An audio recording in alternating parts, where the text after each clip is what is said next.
सम्मति बनी हुई है और स्वयं अपने हाथ से गए लकड़ी काट कर लाए, यज्ञशाला बनाई। इसमें किसी को भी जो है ऐसा नहीं है कि मजदूर बुलाया हो, स्वयं अपनी मेहनत से इस यज्ञ का आयोजन रचा है प्यारे। स्वयं यज्ञ में परिश्रम किया। और याद रखना, जहां का युवा, जहां का नौजवान जहां धार्मिक कार्यों में लग जाता है तो वो कर्मवान नहीं, क्योंकि कर्मवान तो वो होता है जो अपने घर में कर्म करके जो घर चलाता है प्यारे, लेकिन वो धर्मवान है जो कर्म करके यज्ञशाला का निर्माण कर दे प्यारे, वो धर्मवान है। यहाँ की सम्मति वास्तविक में देखा जाए साधुवाद के पात्र है और ये महात्मा बार बार उनको साधुवाद देता है। और ये मत समझना प्यारे, मैं आपसे निवेदन करूं, नौजवानों की बात, मैं अनेक जगह कथा करने जाता हूं, मैंने कई जगह देखा है बात नौजवानों में इतनी अकड़ होती है। आज का नौजवान जो है अपने से वृद्ध का सम्मान करना नहीं चाहता, आज का नौजवान अपने से बूढ़ों का सम्मान करना नहीं चाहता। लेकिन याद रखना प्यारे, आपका जो क्षेत्र है यहाँ के नौजवानों की हमने विशेषता देखी। क्या विशेषता है? बोले जामवंत के अरे बचन सुहाए और सुनो हनुमंत हृदय अति भाई। सुंदरकांड में प्रवेश कर रहे हैं और याद रखना, सुंदरकांड की जवानी क्या बताती है? सुंदरकांड की जवानी में है हनुमान जी महाराज और वृद्धावस्था, बुढ़ापा है जामवंत जी का। और याद रखना प्यारे, सुंदरकांड की जवानी बताती है जो अपने से बड़ों के अनुशासन में रहे उसी का नाम जवानी है। अच्छा, नौजवान इसे नहीं कहते प्यारे, लोग कहते हैं कि स्वामी जी ये तो हमारे जीवन की जवानी है। अच्छा, जवानी क्या है? अरे जवानी का नाम अपने गांव वालों को गाली देना है क्या? अच्छा, जवानी का नाम अपने माँ बाप को गाली देना है क्या? जवानी का नाम अरे गांव में जो वृद्ध है क्या उनका अपमान करना है प्यारे? याद रखना, यहाँ जितने नौजवान है, नौजवानी का नाम माँ बाप को गाली देना नहीं, बल्कि नौजवानी का नाम अपने माँ बाप के चरणों में झुक जाना, इसी का नाम जवानी है। और याद रखना, यदि जवानी का नाम माँ बाप को गाली देना होता तो परमात्मा तुमको बचपन से बुढ़ापा दे देता, जीवन में कभी जवानी नहीं देता। क्यों मनोहर भाई? यदि जवानी का नाम है और जवानी वास्तविक में सच्ची यदि देखी है तो इस क्षेत्र में देखने को मिली है प्यारे, जहां के नौजवान अपने वृद्धों के अनुशासन में हैं। उन्होंने मुझसे कुछ कहा था कि कार्यक्रम में लगे रहे, हम लोग तो केवल बैठे रहे। और ईमानदारी से बताओ, समुद्र किनारे जामवंत जी बैठे रहे, कार्य किसने किया? बोले नौजवान ने किया।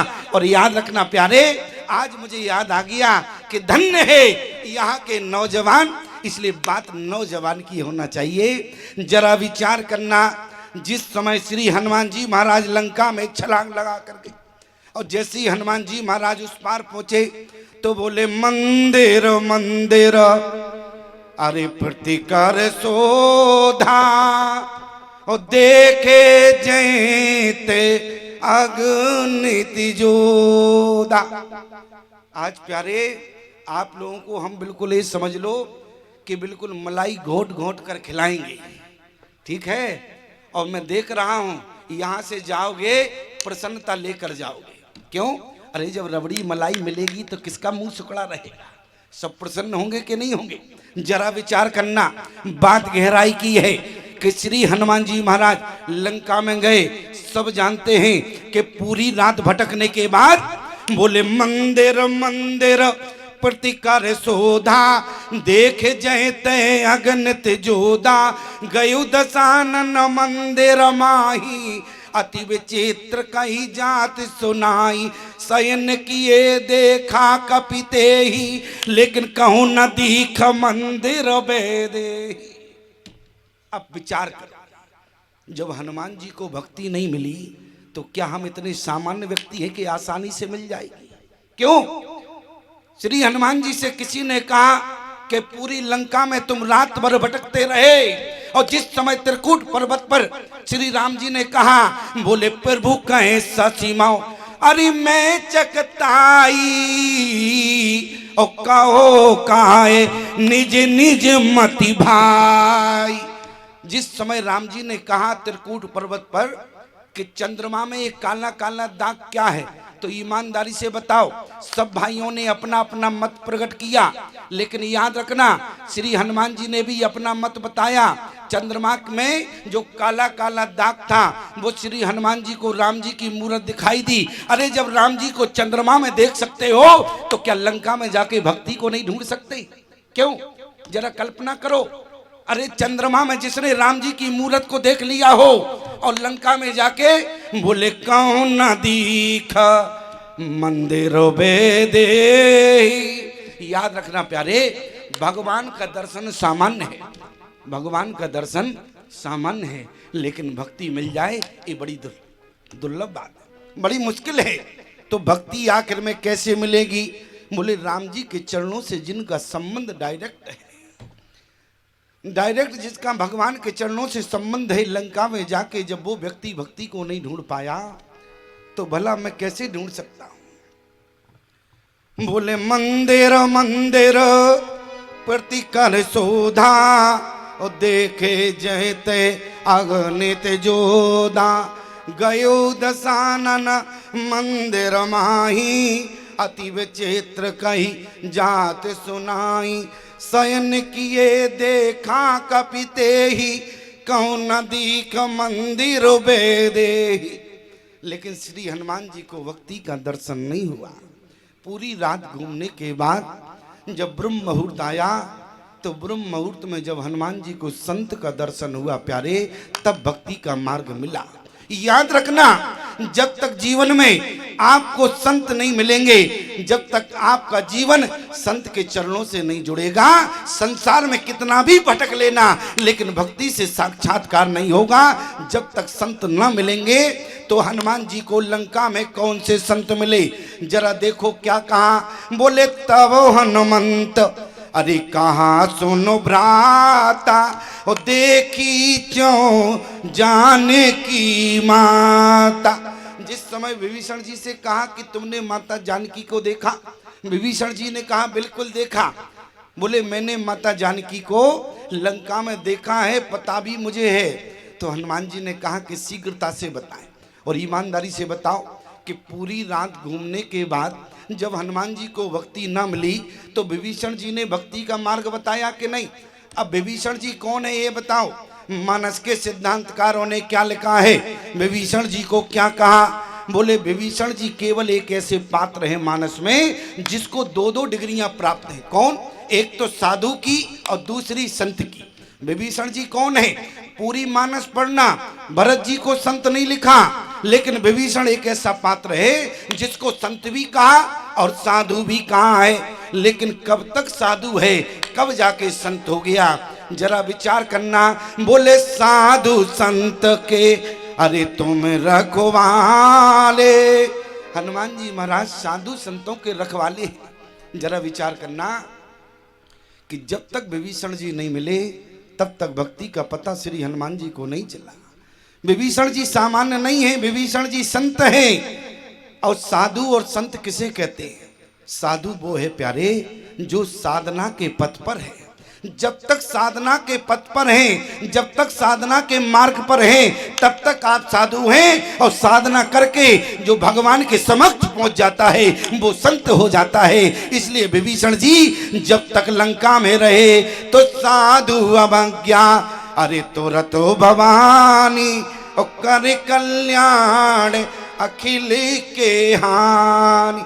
लंका में रहे तो साधु रहे और जैसे ही भगवान के पास पहुंचे तो बोले तुम सारिखे अरे संत प्रिय मोरे। विभीषण जी को संत कहा गया प्यारे। भरत जी जब तक मार्ग में रहे, चित्रकूट जाने, अयोध्या से चित्रकूट के मार्ग में रहे तो तीर्थराज प्रयाग ने क्या कहा? बोले तात भरत तुम अरे सब विधि साधु। भरत जी साधु हैं। क्यों? क्योंकि भरत जी भक्ति के मार्ग में साधन पर हैं और विभीषण साधन करके पहुंच गया है। इसलिए विभीषण साधु लंका में रहा, पहुंचने के बाद संत हो गया। जरा विचार करना, विभीषण संत है। और मैं आपसे निवेदन करूं, राम जी ने जानकी का पता 3 से पूछा। आप लोगों ने कई बार सुना होगा चौपाई दर्शाती है, किससे पूछ रहे हैं? बोले हे खगा मृग हे मधुकर श्रेणी, 3 से पता पूछ रहे हैं। क्या कहा? बोले हे खग मृग हे मधुकर श्रेणी, और तुम देखी सीता मृग ने। राम जी ने 3 से पता पूछा और मानस का सिद्धांत कहता है कि केवल 3 ने ही भगवान को मार्ग बताया। जानकी कहाँ है? पहला पता किससे पूछा? हे खग। और खग संस्कृति में पैदा कौन हुए? गीधराज जटायु। पहला पता जानकी का बताने वाले कौन है? गीधराज जटायु हैं। बोले नाथ दशानन अरे ये गत कीनी, खन जनक सुताहर लीनी, ले दक्षिण दिश गयो गुसाई, बिलपति अत कोरोरी की नाई। पहला पता संस्कृति में, खग संस्कृति में जटायु है, जटायु ने राम को बताया। दूसरा पता बताने वाले कौन हैं? बोले मृग संस्कृति में पैदा कौन हुए? बोले सुग्रीव। और दूसरा पता किसने बताया? बोले मंत्रन सहित या एक बारा, बैठ रहे में कनत विचारा, गगन पंत में देखी जाता, परबस परी बहुत विल पाता। मैंने अपनी आंखों से जाते हुए देखा है, इसलिए दूसरा पता किसने बताया? सुग्रीव ने। तीसरा पता कौन बता रहा है? बोले हे खग मृग हे मधुकर श्रेणी, तुम देखी सीता मृग ने। अब विचार करना प्यारे, 2 का तो सामान्य बात थी, सब समझ गए। ये मधुकर श्रेणी कौन मानस में आ गया? किसको गोस्वामी जी ने मधुकर श्रेणी कहा है? तीसरा पता बताने वाला कौन है? गोस्वामी जी ने क्या कहा? हे खग मृग हे मधुकर श्रेणी, हे खग मृग हे मधुकर श्रेणी। मधुकर श्रेणी कौन है? जरा विचार करना। मधुकर श्रेणी कहते हैं भौरे को। अब भौरे ने कहीं राम को पता बताया क्या? अरे मधुकर श्रेणी माने होता है भौरा, और मधुकर श्रेणी कहते हैं भौरे को। कहीं प्रमाण नहीं मिलता है कि भौरे ने जाके राम को जानकी का पता बताया हो। लेकिन याद रखना प्यारे, मधुकर श्रेणी भौरा और मधुकर श्रेणी भौरे का जो काम है वही काम संत का होता है। अच्छा, मधुकर श्रेणी का काम क्या है? ईमानदारी से बताओ, सब विचार मत सुनता है। मधुकर श्रेणी भौरा क्या करता है?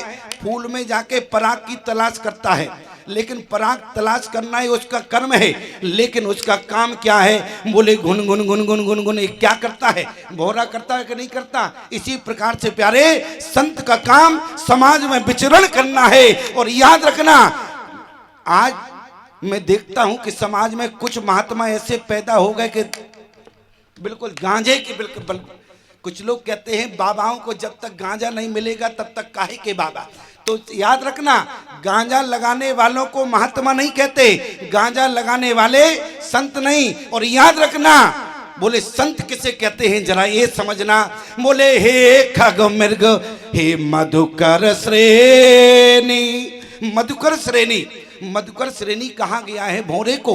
और भौरा पूरा जीवन प्यारे गुनगुन गुनगुन करता है। तो संत भी समाज में धरती पर पैदल तो चलते हैं, लेकिन काम क्या करते हैं? बोले उनके मुख से आवाज आती है, बोले राम राम राम राम राम राम।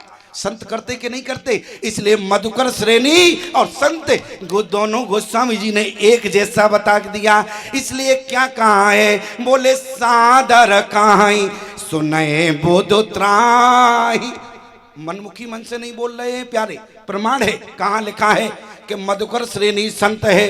तो बोले सादर कहाई सुने बोध त्राही, मधुकर सरस संत गुण ग्राही। इसलिए प्यारे, मधुकर श्रेणी कौन है? संत है। और संत ने क्या कहा? बोले जुगति विभीषण अरे सकल सुनाई, चले वो पवन सो तो विदा कराई। विभीषण जी संत हैं। और तीसरा पता हनुमान जी को जानकी का संत विभीषण ने बताया। और याद रखना, कितना भी समाज में परेशान होना प्यारे, तब तक संत आपके अनुकूल नहीं होंगे, भक्ति प्राप्त नहीं हो सकती। प्रमाण क्या है? गोस्वामी जी से पूछो प्रमाण क्या है। बोले गोस्वामी जी ने क्या कहा? बोले भगति तात अनुपम सुख मूला, मिले जो संत होए अनुकूला। जब तक जीवन में संत नहीं मिलेंगे तो भक्ति जीवन में अनुकूल नहीं होती है। आज विभीषण जी ने हनुमान जी से कहा, मुझे पता है जानकी कहाँ है। हनुमान जी ने कहा, जल्दी बताओ माँ जानकी कहाँ है। उसी समय विभीषण जी ने कहा, अशोक वाटिका में है। हनुमान जी जाने लगे, विभीषण ने कहा, तुम पहुंच नहीं पाओगे। हनुमान जी ने कहा, तुम्हारा दिमाग खराब है क्या? क्यों? विभीषण ने कहा, मैं जो कह रहा हूं कान खोल कर सुनो। हनुमान जी ने कहा, मैं पहुंच जाऊंगा। विभीषण बोले, पहुंच नहीं पाओगे। हनुमान जी ने कहा, मैं 100 योजन का समुद्र पार करके लंका में आ गया, सीता तक पहुंचना क्या बड़ी बात है क्या? विभीषण ने कहा, 100 योजन समुद्र पार करना आसान है।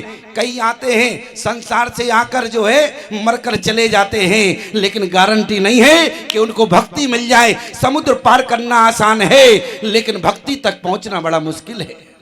कैसे पहुंचोगे? हनुमान जी ने कहा, तो आप बताएं कैसे पहुंचे। उसी समय विभीषण जी ने क्या कहा? अच्छा, भक्ति तक पहुंचने की एक युक्ति बताई। अच्छा, युक्ति क्या है मानस में? बोले, जुगति विभीषण सकल सुनाई, और चले पवन सो तो विदा कराई। श्री हनुमान जी महाराज को विभीषण जी ने एक युक्ति बताई। अच्छा, युक्ति क्या थी अशोक वाटिका में पहुंचने की? विभीषण जी ने हनुमान जी से कहा कि अशोक वाटिका में पुरुष जाना वर्जित है। मतलब? हनुमान जी ने कहा, मतलब क्या है? बोले, अशोक वाटिका में पुरुष नहीं जा सकता, पुरुष जाना वर्जित है। हनुमान जी ने कहा, और? बोले, पुरुष केवल नहीं जा सकता और सब जा सकते हैं। पुरुष केवल वर्जित है, पुरुष नहीं जा सकता। ये अशोक वाटिका की युक्ति थी। हनुमान जी ने कहा, कोई बात नहीं, तो हम कौन पुरुष हैं? तुम्हें तो दिख रहे हैं ब्राह्मण के भेष में। विभीषण जी ने कहा, तुम ब्राह्मण नहीं हो, तुम पुरुष नहीं हो, तुम कौन हो? हनुमान जी महाराज ने क्या कहा? बोले, जय शरीर रति राम सो, अरे सोइया धरई सुजान। शब्द पकड़ना। इसलिए हनुमान जी महाराज अशोक वाटिका में ब्राह्मण के वेश में नहीं, बल्कि विभीषण के समक्ष गए, ब्राह्मण बन के गए। तो अशोक वाटिका में कैसे पहुंचे? बोले, कर सोई रूप गयो पुनितेवा, बनी अशोक सीता रहे जयबा। कर सोई रूप। अच्छा, सोई रूप हनुमान जी का कौन सा है? जरा विचार करना। बोले, जय शरीर रति राम सो, अरे सोई आदरई सुजान, रुद्र दे तजने बस, अरे शंकर भय हनुमान। इसलिए हनुमान जी कौन है? बोले, भगवान शंकर के 11वें रुद्र अवतार हैं प्यारे। आज हनुमान जी महाराज बानर के वेश में अशोक वाटिका में प्रवेश किए, लेकिन